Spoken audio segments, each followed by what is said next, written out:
जय जय सिया राम। दोस्तों नमस्कार, जय श्री सीताराम। मैं नीरज मिश्रा आज आया हूँ एक नई सुबह के साथ में।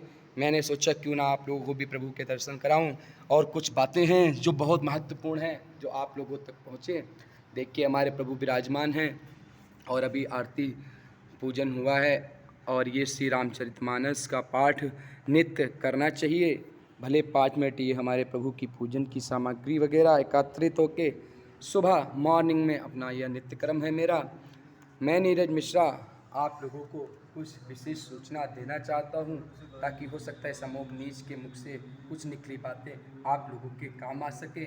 इसलिए मैं आप लोगों को बताना चाहूँगा कि जब आप प्रथम पूजन करने जाते हैं तो पहला प्रथम कार्य होता है हमारा स्नान आदि के बाद हमारा प्रथम कार्य एक तांबे के पात्र में सूर्य नारायण भगवान को अर्घ देना। और अर्घ खाली ना दें। जब आपके घर पे कोई मेहमान आता है तो आप उसे खाली जल नहीं देते हैं, आप उसको कुछ ना कुछ पदार्थ देते हैं, मिष्ठान देते हैं, जो आपके घर में अवेलेबल रहता है आप परमात्मा को वही देते हैं। और हमारे इस कलयुग के प्रत्यक्ष देवता जो सामने साक्षात उगते हैं वो हमारे सूर्य नारायण भगवान हैं, तो उन्हें कभी भी खाली अर्घ ना दें। उसमें कुछ ना हो सके तो थोड़ा अक्षत चावल डाल लें, थोड़ा लाल कुमकुम, अगर पुष्प नहीं है तो लाल कुमकुम डाल लें, थोड़ा से उसमें मीठा चीनी वगैरह इत्यादि जो भी हो, फिर आप अर्घ दें। अर्घ देते समय आपके दोनों हाथ सामने होने चाहिए, सूर्य भगवान की किरण के सामने, और आपकी जो साइड की उंगली है पतली वाली ये अलग होनी चाहिए, और इसके साथ में आपका मस्तक नीचे झुका होना चाहिए। और प्रथम बार जब जल दें तो ओम सूर्य नारायण देवाय नमः करके वहीं पे घूम जाइए और 7 बार ऐसे अर्घ दीजिए। बस सूर्य नारायण, आपको नहीं सारे नाम पता हैं, सिर्फ एक ही बात बोलिए, ओम सूर्य देवाय नमः, ओम सूर्य देवाय नमः। 7वें चक्कर पे आप बोलिए ओम सूर्य देवाय नमः जलम समर्पयामि। उसके बाद आइए अपने पूजा आसन पे। पहले पूजा करने से पहले एक बात महत्व ध्यान रखिए कि आपको आसन जरूर बिछाना है। ये आसन, क्योंकि जब आप जो पूजा करते हैं जो आपकी ऊर्जा होती है वो इसी पे रुकी रहती है, नहीं तो आप जो आसन नहीं डालते हैं तो आपकी जो पूजा शक्ति ऊर्जा मिलती है वो नीचे खींचती रहती है। और प्रथम कार्य आप आसन जरूर डाल लीजिए, लाल कलर का हो तो अति उत्तम हो, ऊन का हो, नहीं तो आपके पास जो भी अवेलेबल हो वो जरूर डालिए। उसके बाद अपनी विधि पूजन जैसे आप स्वीकार करते, जो आपका भाव है, जैसे आपके विचार हैं, जैसा आपका मन है, प्रभु सिर्फ भाव का भूखा है। प्रभु को बस आपके अंदर अंतर्भाव क्या है कि आप उनके प्रति क्या समर्पित कर सकते हैं। जैसे हर व्यक्ति का एक अपना अपना स्वभाव, अपना अपना समर्पण होता है। इसके लिए हम जबरदस्ती नहीं, ना हम आपसे कोई ये कह रहे हैं कि आप लोग ऐसा करिए वैसा करिए। ये आप लोगों की अपनी परम भावना है, परम वो है। किसी के श्रद्धा भाव के साथ कभी किसी को मजाक या उसके उस कार्य में विघ्न नहीं डालना चाहिए कि आप ये करो, आप वैसे करो, आपने ये किया, आपने वो किया। नहीं, जिसकी जो श्रद्धा भाव हो, जिस तरीके से हो, वो कार्य, वह पूजा भगवान भाव का भूखा है। और कलयुग का सिर्फ एक ही महामंत्र है, कलयुग केवल नाम आधारा, सुमर सुमर नर उतरहि पारा। और मैं आप लोगों से एक आग्रह जरूर करूँगा, हाथ जोड़ के विनम्र निवेदन, अगर आप लोग अपने जीवन को अति उत्तम अति धन्य बनाना चाहते हैं तो आप रोज 5 मिनट 3 पन्ने 2 पन्ने 7 पन्ने जितना हो सके प्रभु श्री रामचरितमानस का पाठ श्रवण करो। ये देखियो मेरा नित्य कर्म है, जो मैं प्रभु की कृपा से, मुझ में सामर्थ्य नहीं है, मेरे प्रभु महादेव की कृपा, प्रभु श्री राम की कृपा से मैं नित्य इसको श्रवण करता हूँ और मेरे जीवन में इतना बदलाव है कि मैं आपको बता नहीं सकता। और एक बात ध्यान रखिए कि पूजा क्रिया चालू करने से पहले दीपक जरूर जला लें, क्योंकि दीपक साक्षी देवता होते हैं, अग्निदेव साक्षी हैं और प्रत्यक्ष हैं। ये आपकी बात को परमात्मा तक पहुंचाते हैं, क्योंकि क्रिया पूजन में दीपक बहुत ज़रूरी है। नाम एक ऐसी चीज़ है, आप कभी कहीं भी किधर भी कैसे भी किसी भी प्रकार से किसी भी दृष्टि से आप नाम परमात्मा का ले सकते हैं। आपको निसंकोच आप नाम में कहा गया है, रामचरितमानस में भी कई बार यही शब्द निकला है कि कलयुग केवल नाम आधारा और सुमर सुमर नर उतरहि पारा।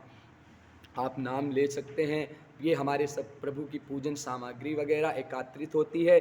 जो सोचता हूँ मैं तो दिन पर दिन यही सोचता हूँ कि प्रभु कुछ कमी ना रह जाए, हे प्रभु कुछ अपराध ना हो जाए, क्षमा मांगते रहिए। और जब आप में पूजन लास्ट में कर लें तो क्षमा जरूर मांग लीजिए कि अगर कोई त्रुटि भी रह गई है, आपसे गलत भी हो गया है, तो परमात्मा माफ़ कर देता है। जब आप गलती की माफ़ी किसी से मांग लेते हैं तो वो दयावान हो जाता है। तो इसका एक ही मंत्र है, अपराध सहस्त्राणि क्रियन्ते हरिस्नं मया दासोऽयं तिम्मां त्वां क्षमस्व परमेश्वरी।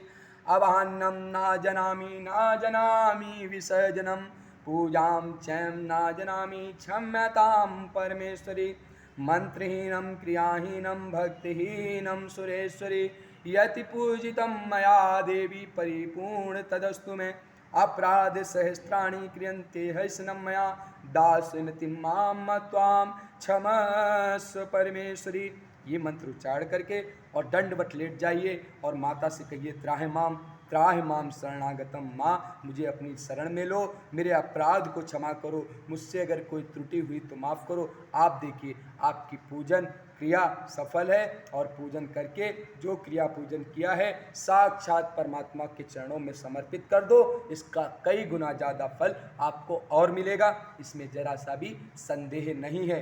क्योंकि जब आप खुद किसी चीज़ के मालिक बन जाते हैं तो वो आप अपने हिसाब से करते हैं, और जब आप उस परम पिता पे छोड़ देते हैं तो आपके जीवन में नाना प्रकार के नए नव मंगल अवसर आते हैं। इसमें जरा सा भी संदेह नहीं।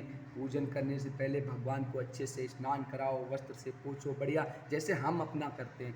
पूरा जीवन शैली अपने ऊपर ले लो कि जैसे हम अपने लिए करते हैं ऐसे ही हमें अपने परमपिता का करना है, तभी आपका जीवन अत्यंत सुखद लाभदायी होगा। आप जी के देखो इस जिंदगी को, इतना आनंदित होगा, इसमें जरा सा भी संदेह नहीं। मैं नीरज मिश्रा अपनी वाणी को यहीं पे विश्राम देकर और आप लोगों से क्षमा याचना करता हूं कि अगर मेरी जुबान से कोई शब्द आपके दिल को खेद पहुंचाता है तो मैं उसके लिए क्षमा चाहता हूं। मेरा लक्ष्य आपका दिल दुखाना नहीं, मेरा लक्ष्य है जो ईश्वर के परमार्थ में चल रहा, मेरे प्रभु के चरणों में जो ध्यान लगा रहा, वो हो सकता है हमने भी बहुत गलतियां की, हम आज भी करते हैं, मगर जो हमारे बूढ़े बुजुर्ग गुरु भगवान जो हमें बताते रहते, अंदर से प्रेरणा देते रहते, वो मैं आप लोगों के समक्ष रखता हूं। क्यों मैं चाहता हूं कि मेरा भारत देश बहुत उन्नति की ओर जाए, क्योंकि यही एक वो ऐसा देश है जो विश्व का कल्याण चाहता है। कहते नहीं है, धर्म की जय हो, अधर्म का नाश हो, प्राणियों में सद्भावना हो, विश्व का कल्याण हो, विश्व का कल्याण हो, विश्व का कल्याण हो। ये एक अपना सनातन धर्म ही ऐसा धर्म है जो विश्व के कल्याण की बात करता है, और ये एक अपना भारत देश ही ऐसा है जहाँ पे हर एक जीव जंतु वृक्ष वृक्ष समस्त के लिए कल्याण की बात करता है। तो दोस्तों, मैं नीरज मिश्रा यहीं पे अपनी वाणी को विश्राम देता हूँ, आप लोगों का आज्ञा चाहता हूँ, आप लोगों से क्षमा चाहता हूँ, आप लोगों को प्रणाम करता हूँ। रामचरितमानस का एक दोहा याद कर लो कि सिया राम मैं सब जग जानी और करो प्रणाम जोर जुगबानी। जब आप सब में सिया राम देखेंगे आपको कोई बुरा लगेगा ही नहीं। बाकी मेरे शब्दों से अगर आपको कष्ट पहुँचा हो तो मुझे क्षमा करना। जय सिया राम, जय हनुमान, जय बाबा नीम करौली महाराज, जय लक्ष्मी नारायण भगवान, जय श्री राधा कृष्ण, जय उमापति महादेव भगवान, जय गुरु भगवान, जय माता पिता। प्रथम माता पिता भगवान देवता हैं, उठ के सुबह प्रथम उनके चरणों में ये मस्तक रख दो, जीवन बदल जाएगा। कहीं नहीं भटकना, कोई विघ्न घर में नहीं होगा। ये भूत प्रेत दुनियादारी जो बोलते सब कुछ नहीं है, ये सब फालतू चीज़ें हैं।